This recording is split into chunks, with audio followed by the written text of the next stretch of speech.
Hello ব্রাইভার কি অবস্থা সবাই? আসলে সকলেই ভালো আছেন। আজকে আপনার সাথে আমি আলোচনা করব 10,000 টাকার একটা ফোন নিয়ে, যাতে কিনা 120,000 রিফ্রেশ রেট রয়েছে, 5 কাটাও ডিসপ্লে, স্টিরিও স্পিকারও রয়েছে, সাথে জাইরোস্কোপও রয়েছে গেমারদের জন্য, এবং কি রয়েছে IP64 এর রেটিং। আর ফোন নামটা আমরা ভিডিওতে বলবো, তো চলুন আমরা মূল ভিডিওতে যাওয়া যাক।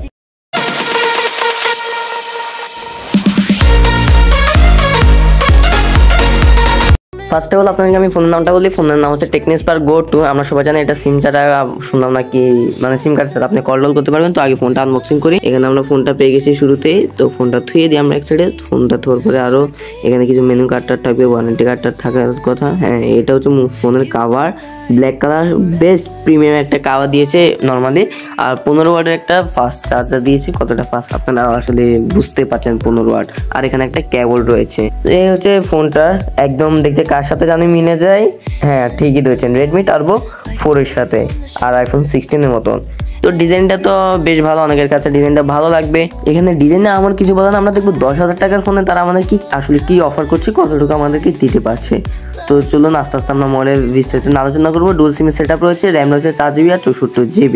364ও আছে, ওটার দাম মনে হয় 9,999 টাকা। 464 দাম 11,999 টাকা, নাকি 10,900, মানে 11,000 টাকার আশেপাশে। এই হচ্ছে ফোনের ডিজাইনটা। তো রেডমি টার্বো 4 এর সাথে মিলে যায় বললাম। আর এর থিকনেস রয়েছে 8.2 মিলিমিটার, আর এর ওজন রয়েছে 186 গ্রামের আশেপাশে আর কি। IP64 এর রেটিং রয়েছে এই বাজেটের জন্য, যা কিনা আমি বলবো যথেষ্ট। আরও বেশ কিছু কালার রয়েছে, আপনারা চাইলে ওগুলো দেখতে পারেন।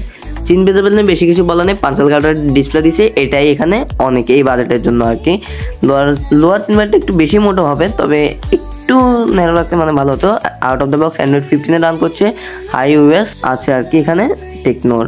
তো এর অন্তত মার্কেট আহামরি তেমন কিছু আসবে না, যেটা আমরা খুব ভালো করেই জানি, কারণ ওই প্রসেসরটাও তো ওরকম। প্রসেসরটা নিয়ে আস্তে আস্তে বলবো। এখানে প্রসেসর হিসেবে রয়েছে ইউনিসস T7250, যা কিনা 12 nm বিল্ড করা একটা চিপসেট, যাতে আপনারা মোটামুটি গেমিং করতে পারবেন যারা ফ্রি ফায়ার লাভার আছেন। তবে এই ফোনটাতে চাইলে আপনারা গেমিং হিসেবে ফ্রি ফায়ারটা খেলতে পারেন, ওটা মানে খেলা যায় আর কি। আবার চাই না পাবজি লাভার পাবজি নামে বসে থাকবেন, এটা পাবজি অন্য ফ্রি ফায়ারটা চাইলে খেলতে পারবে।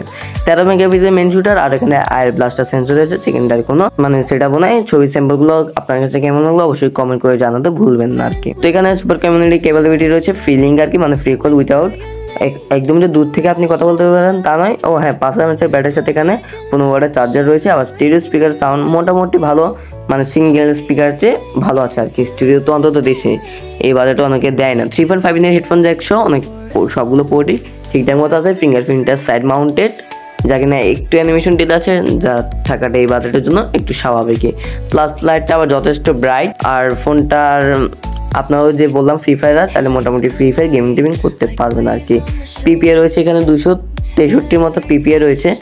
আর এখানে left side right side sound volume, যা মোটামুটি বলতে পারেন এই বাজেটের ভিতরে একটা গোছানো প্যাকেজ হতে চলেছে আর কি।